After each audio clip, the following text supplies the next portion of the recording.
शिव भक्त बोथलाल मेनारिया की तरफ से रंगों के त्योहार होली की सभी क्षेत्रवासियों को हार्दिक शुभकामनाएं। शुभेच्छु बोथलाल मेनारिया, गवारडी, कोषाध्यक्ष मां मेलडी सेवा संस्थान, बांसड़ा। Mobile number 9929566297।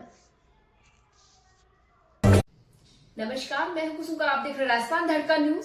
इस वक्त की बड़ी खबर। मैं राजस्थान धड़कन न्यूज से अक्षय प्रजापति।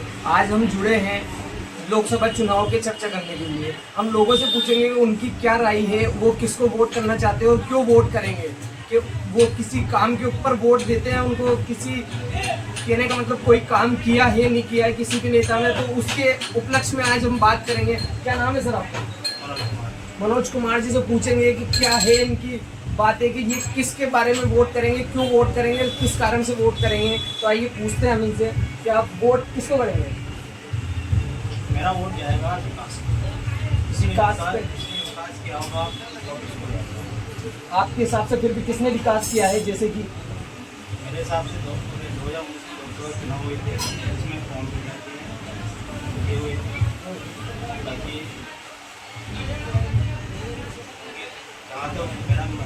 मेरा मत है, उन्होंने कोटा में काफ़ी विकास करवाया है ताकि हमारे क्षेत्र में ग्रामीण सर्किल में विकास के नाम पे। तो उनसे आप इस माध्यम से क्या कहना चाहोगे कि जो उनको ये बात पता चले कि साबलगढ़ी में विकास नहीं हुआ है, तो आप क्या बोलना चाहोगे उनके लिए? मतलब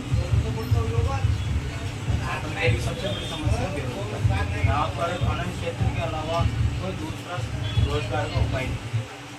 यहाँ पे जो भी उम्मीदवार जीतता है उसे सबसे पहले यहाँ पर रोजगार की उपलब्धता करवानी चाहिए। जैसा कि आपके सामने अभी पूछा है हमने मनोज जी से, कि उन्होंने बताया है कि सबसे बड़ी यहाँ पे समस्या है साबलगढ़ी कस्बे में तो रोजगार की है। तो रोजगार जो यहाँ पर रोजगार खुलवाएगा उसी को उसके उपलक्ष्य पर ही, उसको देखकर ही वोट दिया जाएगा। आगे जुड़ते हैं हम किसी और से कि अभी लोकसभा चुनाव आ रहे हैं, तो आप वोट किसको करना चाहेंगे? वोट तो हम विकास को करना चाहेंगे। साबलगढ़ी के अंदर बहुत सारी समस्या बनी हुई है।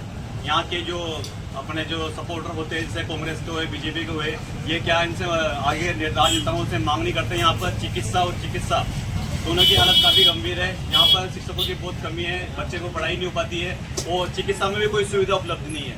चिकित्सा में भी यहाँ डिलीवरी वार्ड नहीं है ना। ये बहुत बड़ी समस्या बनी हुई है। डिलीवरी वार्ड पास के गांव में है जो यहाँ से 3-4 किलोमीटर पड़ता है, तो आए दिन समस्या बनी रहती है।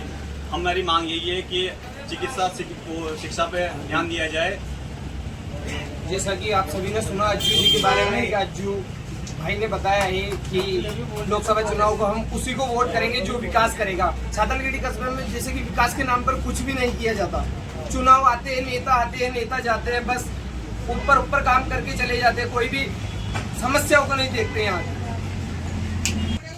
जैसा कि और ये कुछ और बोलना चाहते हैं कि पूछते हैं अज्जू जी से कि क्या और बोलना चाहोगे आप? मैं ये बोलना चाहता हूँ कि जैसे स्कूल की और चिकित्सा की जो समस्या बनी हुई है, तो इस पर क्या यहाँ के बहुत सारे कांग्रेस या बीजेपी के जो भी कार्यकर्ता है, ये भी कुछ भी ध्यान नहीं देते। यहाँ पर बहुत सी बार हमें जाके ज्ञापन देना पड़ता है, जब जाके यहाँ पे 4-5 शिक्षकों की व्यवस्था की जाती है। शिक्षा के लिए भी, चिकित्सा के लिए भी बहुत सी बार हम ज्ञापन देने जाते हैं यहाँ पर। और दूसरी समस्या बेरोजगारी की भी है। वैसे कि कम यहाँ पर विधानसभा में रामगंज मंडी क्षेत्र में मांग करनी चाहिए भाई यहाँ पे रोजगार डले, तो ताकि यहाँ पे आप मजदूर काम कर सके। और सरकार क्या करती है, कुछ विशेष छूट देती है। छूट के हिसाब से उनको, जैसे अलवर क्षेत्र में रिको जोन, जापानी जोन बना रखा है, उसमें क्या सरकार छूट देके और वहाँ पे रोजगार डालने की गुहार करती है इन्वेस्टरों से। तो इन्वेस्टर क्या होता है, वहाँ पे जाके रोजगार के लिए फैक्ट्रियाँ वगैरह वहीं खोलता है, तो आदमी बाहर रह के काम करता है वहाँ पे। तो ऐसा नहीं होना चाहिए। सब क्षेत्र में फैक्ट्री, रोजगार वगैरह सब डलना चाहिए। तो इस पर छूट देनी चाहिए सरकार को। सरकार से ये मांगे सब क्षेत्र में छूट देकर रोजगार डलवाए। सुना है कि यहाँ पर साबलगढ़ी कस्बे में रोजगार के नाम पर कुछ भी नहीं है। सभी जो भी युवा हैं रोजगार के नाम पे खानों में जाएंगे। कोई भी युवा खानों में काम करना नहीं चाहता है, मगर फिर भी मजबूरी उनकी कि फैक्ट्रियों में, खानों में जाके काम करना पड़ रहा है। तो क्यों काम करना पड़ रहा है? क्योंकि यहाँ के राजनेता हैं, आते हैं, जाते हैं, चले जाते हैं, मगर कोई भी इस बारे में ध्यान नहीं देते रोजगार के बारे में। तो हम पूछते हैं, आइए आगे चलते हैं कमल जी से। क्या है कमल जी, आप किसको वोट करेंगे? देखिए, मैं तो सनातनी हूँ, मैं भारतीय जनता पार्टी से जुड़ा हुआ हूँ और ओम जी बिरला साहब को ही वोट करूँ। तो क्यों वोट करना चाहते हैं हम ओम जी को, बिल्ला साहब को? अरे भाई, हिंदुस्तान में मोदी जी हिंदुस्तान को कहाँ से कहाँ ले 370 हटाई। आपको अभी देखो, राम के अंदर जो मोदी सरकार कर रही है वो कोई सरकार नहीं कर सकती। मोदी पहले इंदिरा गांधी जी कुछ नहीं करवा सकी, उनके बाद उनके सुपुत्र राजीव गांधी जी आए, वो भी हिंदुस्तान के लिए कुछ नहीं कर सके। हमें तो आशा है मोदी जी से कि मोदी जी सब कुछ करवा सकते हैं और मोदी जी पे विश्वास करते हैं।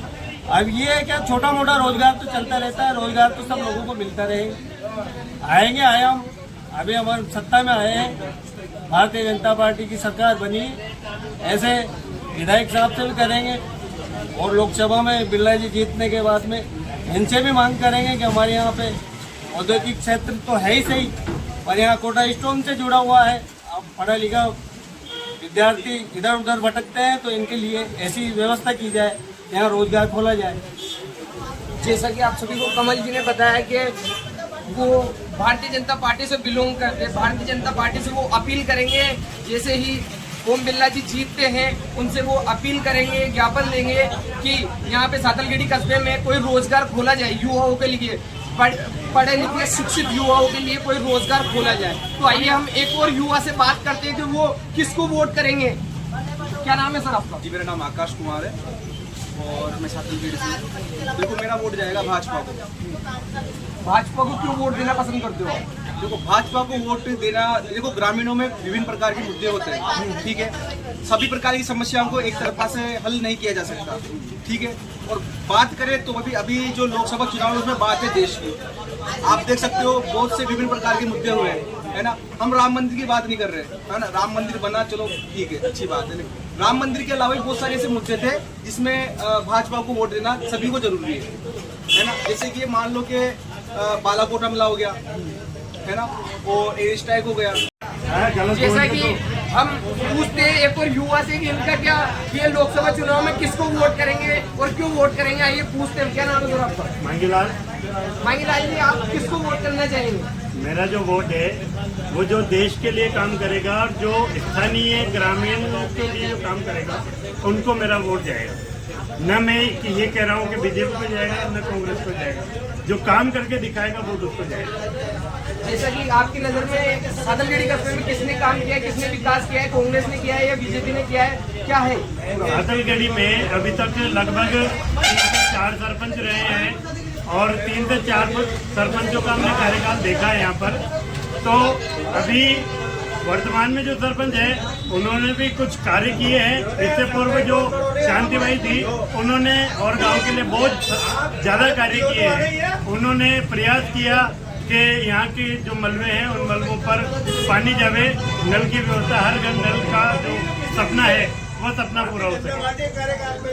तो फिर आपका क्या कहना है, आप ओम जी बिरला को वोट करेंगे या प्रहलाद गुंजल को वोट करेंगे, जो दोनों दिग्गज नेता हैं यहाँ के? नहीं, हम यहाँ के जो मुद्दों को सॉल्यूशन करेंगे, जो यहाँ की और जो समस्याएं हैं उनका निराकरण करेंगे, हम उनको वोट देंगे।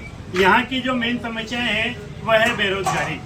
आज आप गांव के अंदर अगर घूमेंगे तो आपको 70% के आसपास युवा, मेरे जैसे और कई युवा ऐसे बेरोजगार आपको मिल जाएंगे जो कि नौकरी की तलाश में अभी तक भटक रहे हैं। उनको ले देकर यहाँ की जो माइनिंग एरिया है उन माइनिंग एरिया में खान पर जाकर या तो पत्थर काटना पड़ेगा या फैक्ट्रियों में जाकर उनको चिराई मशीन चलानी पड़ेगी या कटिंग मशीन चलानी पड़ेगी। इसके अलावा यहाँ के जो युवा, जो कार्यकर्ता है, युवा जो छात्र है, उनके पास कोई काम नहीं है। जैसा कि हम सभी ने सुना है कि युवाओं की एक ही आवाज है, रोजगार। रोजगार सबसे पहले होना चाहिए। सातलगढ़ी कस्बे में रोजगार के नाम पर बस माइंस है, जहाँ पे युवा, आज के युवा काम नहीं करना चाहते। क्यों काम नहीं करना चाहते? क्योंकि उसमें युवा काम नहीं कर सकते। धूल मिट्टी, बहुत सारे ऐसे कारण है जो माइंस में काम नहीं कर सकते। युवाओं की एक ही पुकार है बस कि वो रोजगार ही लाए, उसी को वोट दे करेंगे। जैसे कि और कुछ सवाल इनसे पूछेंगे और क्या बोलना चाहते हैं इनसे और बात करेंगे। क्या मांगेगा? एक मुद्दा और है कि सातलगढ़ी में ये जो माइनिंग एरिया है, इस माइनिंग एरिया में अभी अगर आप सरकारी हॉस्पिटल का रिकॉर्ड चेक करके आएंगे तो आपको यहाँ पर 100 से ऊपर और टीबी के मरीज मिलेंगे, जो कि सीधे सीधे खानों की जो धूल उड़ती है उस धूल के कण उनके शरीर में जाते हैं इस वजह से, और वह टीबी के शिकार है। इसी टीबी को अगर इलाज समय पर नहीं होता तो वही टीबी यहाँ पर सिलिकोसिस के रूप में और विकसित हो जाती है, जिस कारण से अभी तक अगर मेरे को जहाँ तक अंदाजा है 5 से 6 व्यक्ति ऐसे हैं जो सिलिकोसिस की बीमारी से मारे गए हैं, क्योंकि उनका समय पे इलाज नहीं हो पाता टीबी के चक्कर में, और उनकी सांसें दिन ब दिन बढ़ती जाती है और उनको सिलिकोसिस नाम की बीमारी हो जाती है, जिस कारण से उनकी मौत हो जाती है। तो माइनिंग एरिया हमारे लिए एक प्रकार से खतरनाक भी है, क्योंकि यहाँ जो धूल मिट्टी जो उड़ रही है वो धूल मिट्टी और सीधे सीधे व्यक्ति के शरीर में प्रवेश कर रही है, जिस वजह से उनको किसी न किसी प्रकार की और सांस लेने में क्षमता, खांसी की उनके समस्या होती है इस वजह से, और उनको दिक्कत आती है। तो ये भी एक माइनिंग का बहुत बड़ा हमारे लिए हानिकारक उदाहरण है। जैसा कि मांगीलाल जी ने बताया है अभी कि माइनिंग में काम युवा इसीलिए नहीं करना चाहते क्योंकि वहाँ पे डस्ट उड़ती है, डस्ट से अनेक बीमारियां होती है। तो आइए हम पूछते हैं, क्या नाम है भैया आपका? अखंड, नयन जी अखंड से हम पूछते हैं कि ये वोट किसको करेंगे। लोकसभा चुनाव के बारे में इनसे भी चर्चा करते हैं, ये खुद ही चाय वाले हैं, चाय की टपरी पे हम कर रहे हैं चर्चा, मगर चाय वाले से खुद से चर्चा करेंगे। आइए। मैं भारतीय जनता पार्टी कार्यकर्ता हूँ, पंचायत सदस्य हूँ, तो मैं भारतीय जनता पार्टी को वोट दूंगा। तो क्यों भारतीय जनता पार्टी के आप सदस्य हैं, तो आपको पता होगा कि सातनगिरी कस्बे में भारतीय जनता पार्टी के द्वारा कोई विकास हुआ है या नहीं हुआ है अभी तक? अब इस बात हुआ है, कोरोना काल में बिल्ला जी ने काफी किट भेजे हैं, लोगों की सेवा की हमने कोरोना काल में, ऑक्सीजन की व्यवस्था की, वो बहुत सारी व्यवस्थाएं उन्होंने। जैसा कि मैंने सुना है कि रामगंज मंडी से सुकेत का रोड बिल्कुल जर्जर हुआ पड़ा था, तो वो किसी ने बिरला जी ने ही एक्सटेंशन करवाया था क्या? हाँ, बिल्ला जी ने एक्सटेंशन करवाया। बिरला जी, जैसा कि आपने सुना है कि